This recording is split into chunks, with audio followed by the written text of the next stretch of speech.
Mateus, capítulo 5, verso: Vós sois o sal da terra.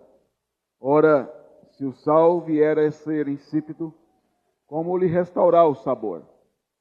Para nada mais presta, senão para, lançado fora, ser pisado pelos homens. Vamos orar.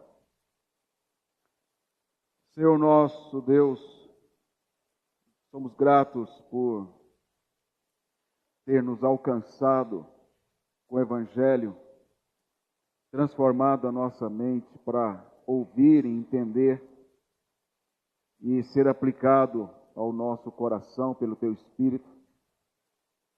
Nós, sem a Tua graça, jamais nos achegaríamos a Ti, jamais nos renderíamos à autoridade da Tua palavra, mas pela Tua graça, por meio de Cristo, o Senhor nos transformou, nos regenerou e nos fez enxergar corretamente a nossa condição diante do Senhor. Teu Espírito abriu os nossos olhos. E agora, ó Deus, salvos pela graça, nós caminhamos na Tua palavra e queremos ter as nossas vidas moldadas pelo Evangelho, nos tornar cada vez semelhantes ao Teu Filho. Mas muitas vezes nós falhamos, muitas vezes pecamos contra o Senhor. Mas nós rogamos que o Senhor nos perdoe. Nos perdoe porque temos um advogado junto ao Senhor Jesus Cristo justo, que é a propiciação pelos nossos pecados. Fortaleça-nos, ó Deus, nos preserve nos Teus caminhos e usa-nos para a glória do Teu nome. Nós rogamos que fale conosco, em nome de Jesus. Amém. Qual deve ser o papel do crente em nosso tempo? Cada vez mais a mídia, a política, poderes do Estado têm colocado na nossa mente e na mente da população em geral que nós não podemos atuar nas diferentes áreas da sociedade e da cultura. O cristianismo, na visão destes, deve ser isolado. Ele deve ser algo apenas no campo particular. Você pode ter o seu cristianismo, pode ler a sua Bíblia, pode orar, mas isso não pode ser expresso no dia a dia para influenciar as pessoas. Você pode se reunir na igreja ainda e adorar, e cantar, e chorar, ler a Bíblia, ouvir pregações, mas apenas na igreja. Você não pode viver um cristianismo que possa influenciar esse tempo, influenciar o pensamento, influenciar a moral. Eles querem viver conforme a vontade deles, eles não querem se sentir de forma alguma constrangidos. Mas, ao mesmo tempo que dizem isso, defendem esta posição abertamente, eles influenciam o nosso tempo. Por exemplo, LGBTQIA+, não sei mais o que. É irônico até essa sigla, e é extremamente irônica, mas é isso. Eles determinam o que é homem, o que é mulher, o que é gênero, e o que você mais aí é que se você sentir um cachorro, você anda igual cachorro no shopping, como alguns já fazem. Se você se sente apaixonado pela árvore, você abraça a árvore, beija a árvore.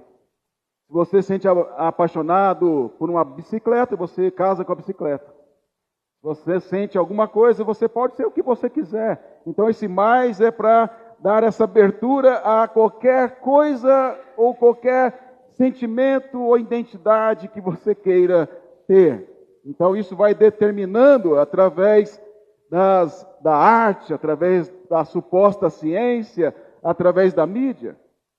Ao mesmo tempo que eles impedem ou querem impedir que o cristianismo influencie esse tempo, o feminismo, ele determina qual é o papel do homem, qual é o papel da mulher, ele determina como você e eu devemos educar nossos filhos e como eles devem ser, então eles determinam todas essas coisas. O socialismo, ele vai dizer como que eu devo lidar com a minha liberdade. O que eu posso falar, o que eu não posso falar. Vai falar o que eu devo fazer com a minha propriedade privada. A minha casa, embora eu não tenha da igreja, mas você tem, não pode ser de repente, ela pode ser no futuro compartilhada socialmente. Se você tiver 2 casas, então você tem que compartilhar. Então eles determinam como eu devo viver, quais valores devo defender, quais coisas devo acreditar, mas o cristianismo não pode de jeito nenhum.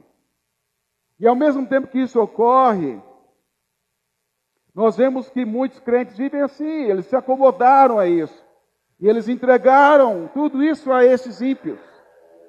O cristianismo, ele deve ser colocado numa caixinha ou no segundo andar de um prédio isolado da sociedade, da cultura, porque ele é opressor. Os padrões morais absolutos que ele defende oprimem aqueles que querem viver na libertinagem. Aqueles que querem viver conforme as suas paixões carnais. Eles não querem ser incomodados com algum pregador, com alguma vida, com algum pensamento que possa, entre aspas, oprimir os seus sentimentos. A sua consciência, que Paulo diz que é um tribunal que acusa e defende, eles querem que todos concordem com eles, para que eles possam concordar consigo mesmo.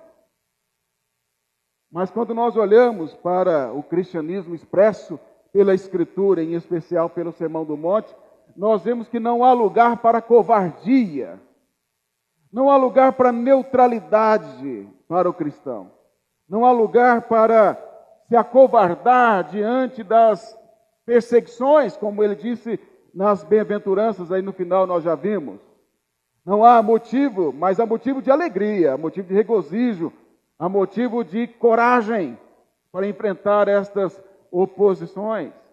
O Senhor Jesus, nesse Sermão do Monte, ele deixa bem claro que o cristianismo não é algo vivido apenas na humilhação do coração, na limpeza do coração, na mansidão do coração, mas ele também é para ser expresso na terra, ele é para ser expresso no mundo, ele é para ser expresso na sociedade, na cultura, e isso naturalmente traz consigo lutas, oposições e perseguições. Mas as perguntas que eu faço são as seguintes: o que é ser sal na terra? Não é sal da terra, na terra. O que é e como eu posso agir como sal na terra? Quais são as consequências de não viver como sal na terra? São 3 perguntas que eu quero responder nesta mensagem. Vamos ver então o verso 13 aí, por partes. Vós sois o sal da terra. Primeira coisa, nós somos sal da terra. Jesus diz isso. Ele abertamente, claramente diz que a nossa condição, como crentes, como cidadãos do reino, é que nós somos, no presente, ativamente, esse é o sentido do verbo aqui usado, nós somos, no presente, ativamente, nós somos sal da terra. Mas quem são estes que são sal da terra? Lembra que eu já expliquei para vocês em várias vezes que o Sermão do Monte tem vários temas, mas eles estão conectados. Então quem são esses que é o sal da terra? São os bem-aventurados. São aqueles que choram, são os que se humilham, são os mansos de coração, são os pacificadores, são os misericordiosos, são os que são perseguidos. Esses são os que são como sal na terra. Então não é qualquer pessoa. Ele já descreveu as características daqueles que pertencem ao reino dos céus. E agora Jesus está mostrando a nossa função e a nossa condição na terra. O que ele quer nos mostrar aqui é que assim como, se vocês observarem lá o Salmo 1 e 2, ele vai dar um norte para todo o saltério, quando fala que o homem bem-aventurado, aquele que não anda, não se assenta, não se detém com os pecadores, mas aquele que medita na lei do Senhor de dia e de noite. E aí ele fala do Senhor e seu ungido. Então nós temos 2 princípios fundamentais ali. O homem bem-aventurado é aquele que não anda com pecadores, não se aconselha com pecadores, não caminha com pecadores, mas ele ouve e obedece às instruções da palavra de Deus. Isso percorre todo o saltério. Da mesma maneira, essas bem-aventuranças, elas norteiam todo o sermão do monte. É a base. E agora Jesus está mostrando como eu devo viver à luz desta base. Como eu devo viver na terra. Porque para Cristo, ser seu discípulo não é viver isolado do mundo. Não é viver no mosteiro. Não é ser crente dentro do saleiro, como o pregador antigamente falou. É ser sal fora do saleiro. É ser sal na terra, onde nós convivemos com as pessoas. E é onde nós devemos demonstrar a nossa bem-aventurança. Demonstrar o nosso andar com Cristo. Dentro da igreja é muito fácil, você canta, todo mundo acha que você é crente, você chora, você se arrepia, você fica emocionado. Você pode disfarçar tranquilamente, mas fora da igreja que é a questão. É na segunda-feira que é a prova, o teste da nossa fidelidade ao Senhor. É fora da igreja que nós então somos testados com relação às nossas convicções, com relação à nossa posição diante de Deus. Agora, o Senhor Jesus, ele sempre muito didático, e ele usa figuras do dia a dia para expor verdades profundas. E aqui ele usa essa metáfora do sal. E quando a gente pensa em sal, a gente já pensa no nosso sal comprado num saquinho lá no supermercado, sal grosso para passar na picanha, para assar, ou o sal para usar para temperos na salada e coisas desse tipo. Mas nós temos que entender o sal naquele contexto em que Jesus falou. Como é que ele era extraído e saía? O sal saía do Mar Morto. Mar Morto, já diz, é Mar Morto, por tanto sal que tem, não tem vida. Então, quando evapora a água, fica lá o sal. E aquele sal era retirado, então, para que as pessoas pudessem usar. Só que esse processo de retirar esse sal ali do Mar Morto para ser usado, ele tinha que ser muito bem guardado e preservado, não podia ser umedecido.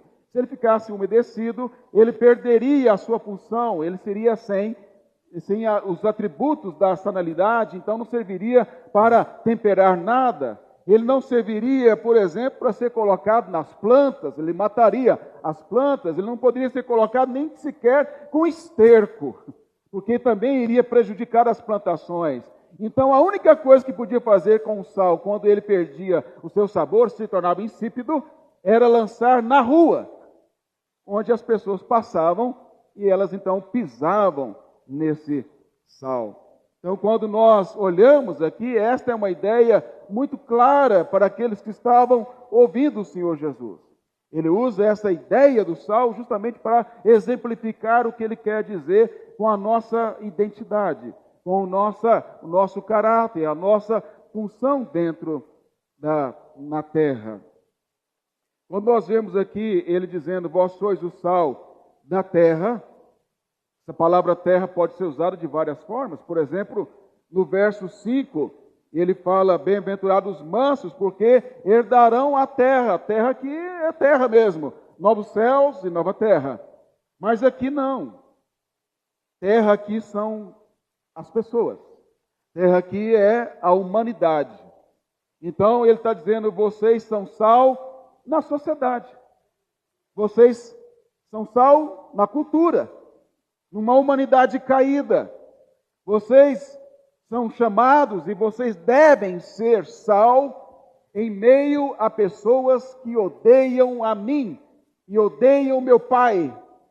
Vocês devem ser sal em meio a pessoas rebeldes, em meio a pessoas que têm uma visão de mundo diferente daquela que eu apresento para vocês. Vocês devem ser sal no mundo em uma cultura anti-Deus, numa cultura imoral, de perversidade. Ou seja, vocês têm uma grande missão de ser sal em lugar hostil. O que Jesus está dizendo, usando o que Paulo diz em Efésios 5, é que nós temos que ser sal em uma sociedade, uma cultura que é dominada pela cobiça, que é dominada pela impureza sexual, que é dominada pelas conversas pervertidas, que é dominada pelas chocarrices, brincadeiras imorais, que é dominada pelo adultério, pela prostituição, pelos vícios, conforme Efésios 5, de 3 a 5. Então é justamente nesse mundo de trevas, nesse mundo de rebeldia, nesse mundo de padrões contrários ao de Deus, é nesse mundo que eu e você temos que agir como sal. Porque ser sal dentro da igreja é fácil demais. E às vezes alguns nem conseguem dentro da igreja.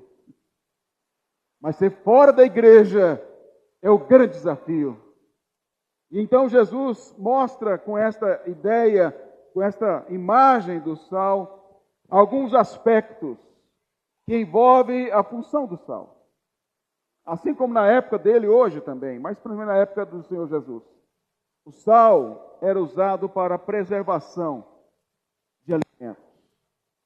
Então o sentido aqui é que o sal, nós como sal, somos instrumentos de Deus para a preservação moral deste mundo. Veja como sério é isso. A nossa vida diante de Deus, as nossas convicções, a nossa forma de chegar às coisas, as nossas posições, elas são instrumentos de Deus para preservar moralmente a nossa época. É um instrumento de preservar, porque o mundo caminha para se apodrecer completamente, caminha para a podridão moral. Irmãos, quando que você imaginou que alguém iria sentir um cachorro e andar igual um cachorro dentro do shopping? É uma coisa tão ridícula, mas é triste, porque a sociedade aplaude isso como normal. Em tempos atrás estaria internado numa clínica psiquiátrica. Mas isso é visto como moral, por quê? Porque o mundo caminha para uma podridão, sem freio, é algo desenfreado. E o que pode trazer um freio para isso? O que pode trazer um impedimento para o avanço disso? É o crente, é a igreja, somos nós sendo sal no nosso tempo, preservando as coisas. Mas o problema é que quando nós, ou quando algum crente, no dia a dia, no trabalho, ele concorda com os vídeos imorais que são enviados no WhatsApp para ele. Ele dá risada quando se fala em coisas imorais. Ele concorda com conversas pornográficas. Ele concorda com aqueles que adulteram. Ele concorda com as aventuras sexuais. Ele concorda com os vícios. Quando ele assim faz, ele não está salgando nada. Ele está simplesmente agindo como agem aqueles que não pertencem a Cristo. Quando o crente ele começa a salgar o ambiente de trabalho dele, quando ele começa a salgar com a sua vida a escola em qual ele estuda, a família, então o ambiente é refreado no seu linguajar, é refreado na sua forma de agir, porque a postura daquele crente causa nas pessoas um freio. Mas quando o crente não age dessa forma, ele é mais um dentre aqueles que estão caminhando longe do Senhor. O verdadeiro crente, como sal, ele é aquele que pacifica o lugar. Ele é aquele que traz paz no ambiente de trabalho, traz paz na escola, traz paz na sua família, porque ele é pacificador. Ele é aquele que promove impactos morais, não com legalismos, não com acusações, mas com a sua vida coerente, porque ele é limpo de coração. Ele é alguém que sempre age e procura agir com misericórdia quando necessário, porque ele é misericordioso. Ele procura ser alguém que domina a sua fala, a sua postura, a sua linguagem, a sua ira, ainda que seja justo em certos momentos, porque ele é manso. Então ele começa a preservar. E é nesse processo todo, o que acontece? As pessoas começam a zombar dele, começam a fazer chacota dele no trabalho. Mas sabe o que acontece? Elas fazem isso porque estão incomodadas com você. Porque elas não acreditam que alguém possa viver dessa forma, porque elas não conseguem. E elas então estão admirando você, mas ao mesmo tempo elas têm raiva de você, porque elas não conseguem ser assim. Mas quando elas passarem por uma crise, perder alguém, quando elas estiverem separando, quando elas estiverem envolvidas em crises existenciais, quem é que elas vão procurar? Quem elas vão pedir para orar? Quem elas vão pedir orientação? Pode ter certeza que é o crente que é sal naquela escola, naquele trabalho, naquele ambiente. Então, quando Jesus diz que nós devemos ser sal, é no sentido de preservação moral. Mas também há um aspecto interessante do sal. O sal é discreto. Não é? Você sabe que ele está presente na salada, mas você não vê. Às vezes está muito presente, né? Ele está presente lá no feijão. Quando está no jeito certo, é uma delícia. Feijão sem sal, eu detesto, né? Mas também feijão salgado não dá. Ele tem que estar na medida certa. Ele é discreto, os temperos que devem ser usados ali. Mas na picanha vai bem, você vê o sal por cima da carne, assim, o sal grosso. Aí dá aquela batida e ele já faz. No churrasco já você vê o sal ali. Mas nas outras coisas você não vê, você percebe ele. Isso quer dizer então que o crente ele age discretamente, nem sempre ele tem que falar. Nem sempre ele tem que expor alguma opinião. Mas a vida dele fala. As ações gentis. A educação em tratar as pessoas. No passado, você chegava no comércio, a pessoa dizia, você é crente? Mas por que você acha que eu sou crente? Não, pelo seu jeito de falar. Educado, respeitoso. Era muito comum. Não era porque o camarada chegou lá no comércio e disse, ô glória! Não é porque chegou lá e citou algum versículo, porque ele estava cantando alguma música evangélica, aí ele sabe que, ou estava com a camiseta, Jesus é o Senhor. Mas pela vida dele, pela postura dele, pela gentileza dele, pela suavidade dele, as pessoas sabem que é diferente. Então o crente influencia discretamente também. Vai influenciando o ambiente de trabalho, vai influenciando a sala de aula, vai influenciando a família, vai influenciando os vizinhos, e ele vai salgando com o evangelho do Senhor. Mas também o sal, ele é transformador. O sal, ele faz com que o alimento fique mais gostoso. Eu particularmente amo sal, até com limão. Sal com mexerica, sal com abacaxi. Goiano gosta de sal com tudo. Sal é uma coisa maravilhosa, dá pressão alta, mas é uma coisa boa. O sal é transformador. Um sal numa salada com limão Tahiti, jogado ali o caldo, um alho no arroz. É delícia, cada um gosta de um jeito. Só usando exemplo aqui, o sal transforma, o sal potencializa as qualidades dos demais alimentos. E assim é o crente, ele é um instrumento não só discreto às vezes, mas é um instrumento de transformação. Ele é um instrumento de transformação decorrente da sua vida moldada pelo Evangelho. Ele é um instrumento de transformação moral por causa da sua firmeza de caráter.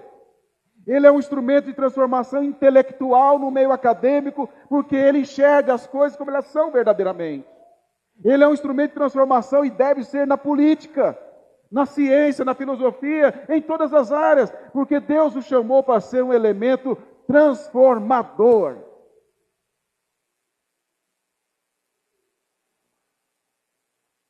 Pensa aqui um negócio comigo. Se o crente não salgar o mundo, quem é que vai? Se o crente não salgar o mundo, quem salgará? O crente deve agir como instrumento de Deus para a transformação desse mundo. Por fim, verso 13 ainda. O perigo de deixar de salgar. Ora, se o sal vier a ser insípido, como lhe restaurar o sabor? Para nada mais presta, senão para, lançado fora, ser pisado pelos homens. Como eu já expliquei para os irmãos, o sal era tirado do Mar Morto, com a evaporação da água, guardado em casa, e se ficasse umedecido, perdia o seu propósito e tornava-se insípido.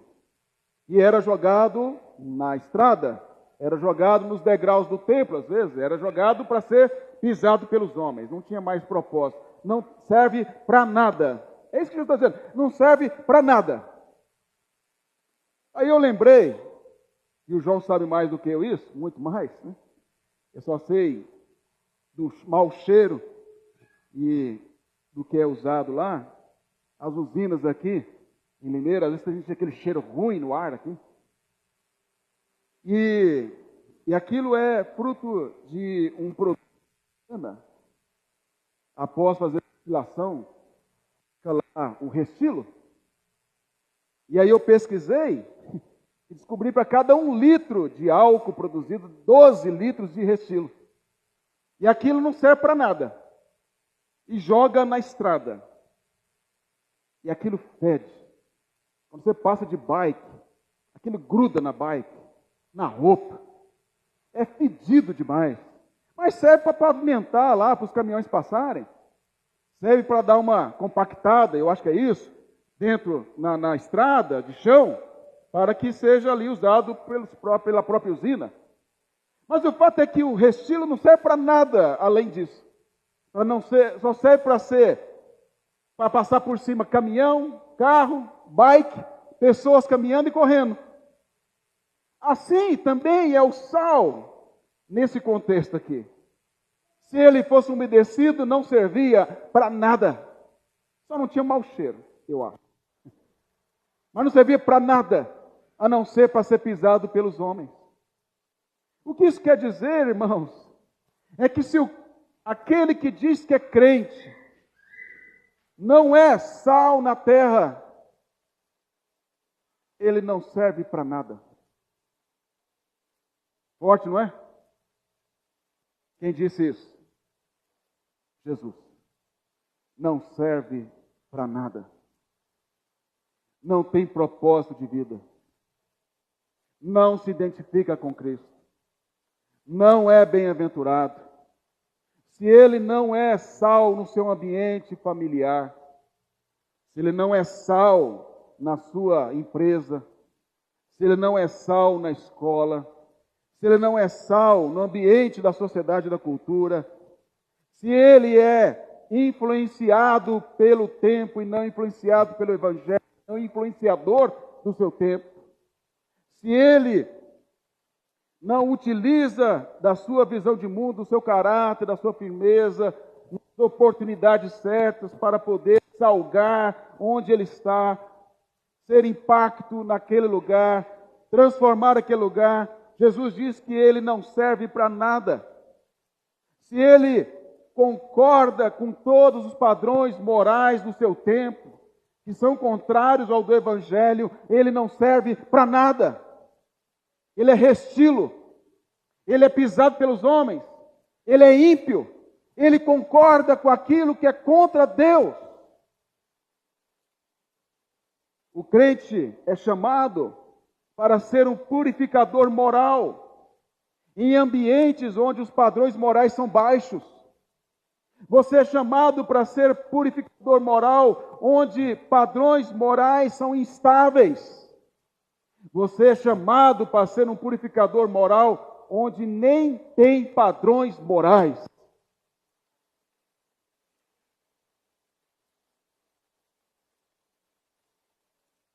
O que nós temos que olhar também é que ser sal na terra não é ser chato, não é ser ranzinza, não é ser legalista, não é ser aquele que o tempo todo acusa os outros. Ser sal é acrescentar sabor, é tornar o ambiente mais gostoso, é tornar o lugar mais pacificado, é tornar o lugar mais limpo, é tornar o lugar mais agradável. O Senhor Jesus é o padrão perfeito, não é? O Senhor Jesus, por vezes, Ele levou alegria em muitos ambientes, não é? Muitos ficaram alegres com as curas, com seus ensinos. As crianças pulavam no colo dele. Ele trazia alegria onde ele estava. Às vezes o Senhor Jesus causou admiração naqueles que ouviam.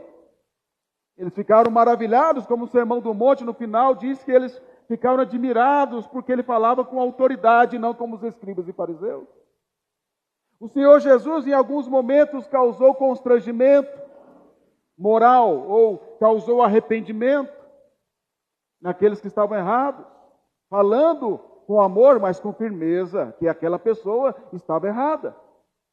O Senhor Jesus também causou ira, causou raiva dos fariseus e escribas, porque ele falou a verdade contra os seus pecados. Então nós podemos ter vários efeitos da nossa presença em ambientes diferentes, mas não quer dizer que é só de constrangimento, só de causar algum impacto, mas às vezes nós trazemos alegria onde há tristeza, onde há falta de esperança, por causa do Evangelho. Então, trazer o Evangelho com a vida é trazer também sabor à vida, trazer alegria à vida, trazer consolo aos que choram, trazer orientação aos que estão perdidos e mostrar a eles que não há outro caminho a não ser andar com o Senhor. Por fim, irmãos, quando Jesus diz que se o sal vier a ser insípido, o verbo usado aqui é passivo. Sabe o que isso quer dizer? Ele está dizendo, vocês são sal no mundo. Você é sal, ativamente sal no mundo. Mas se você não for sal no mundo, é porque você foi influenciado pelo mundo. Você é sal do mundo. O que você tem que fazer no mundo? Salgar o mundo. Influenciar o mundo. Mas se você não faz isso, o mundo te influencia. E aí, quando ele diz, a única coisa que vai acontecer é ser lançado fora, quer dizer que o mundo vai influenciar tanto você, que vai provar que você nunca foi de Cristo. Você é um apóstata que abandonou o Evangelho por causa do mundo. Então será lançado fora. Passivo. Alguém vai lançar fora. Quem é que vai lançar fora? Jesus. Ele falou isso 2 vezes no Sermão do Monte, mas vou só citar. Em Mateus capítulo 7, verso 19 a 23, ele fala sobre os falsos pregadores. Toda árvore que não dá bom fruto é cortada e lançada fora. Depois ele fala em Mateus capítulo 7, verso 26 a 27.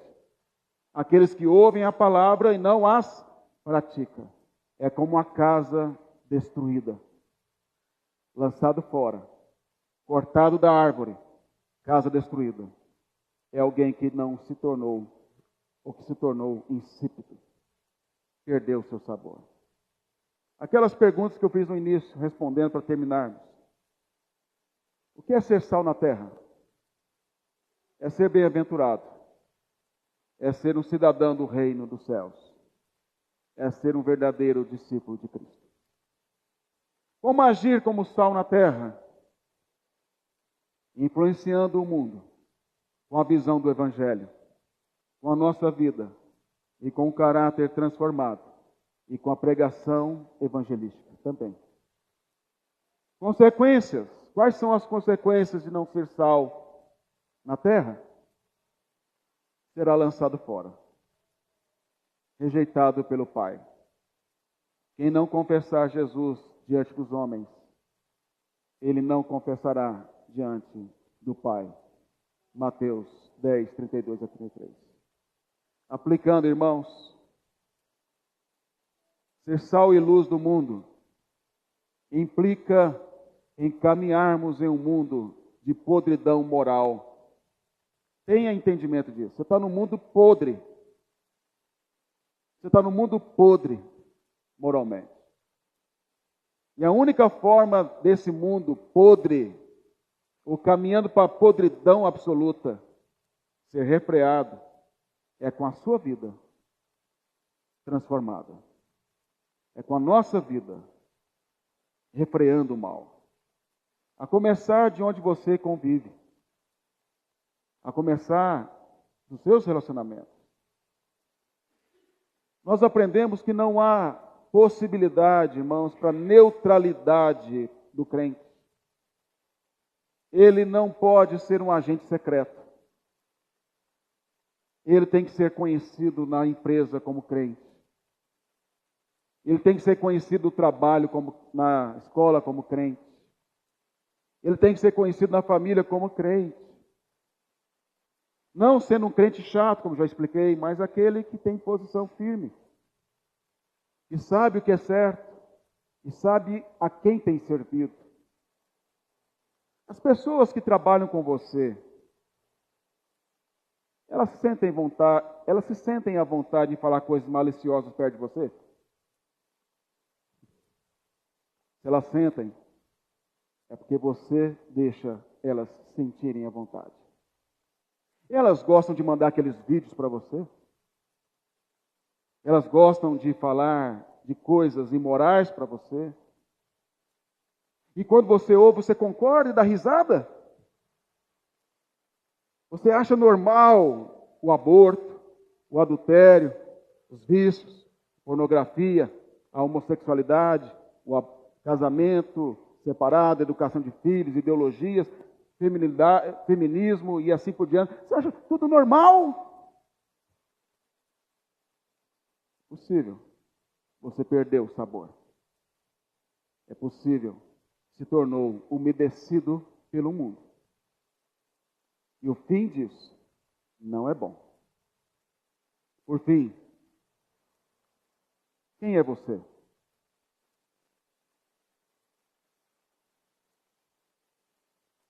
O crente é sal e não pode ser nada diferente disso. Eu pergunto de novo. Quem é você? Que Deus assim nos abençoe e nos ajude a salgar este mundo. Amém.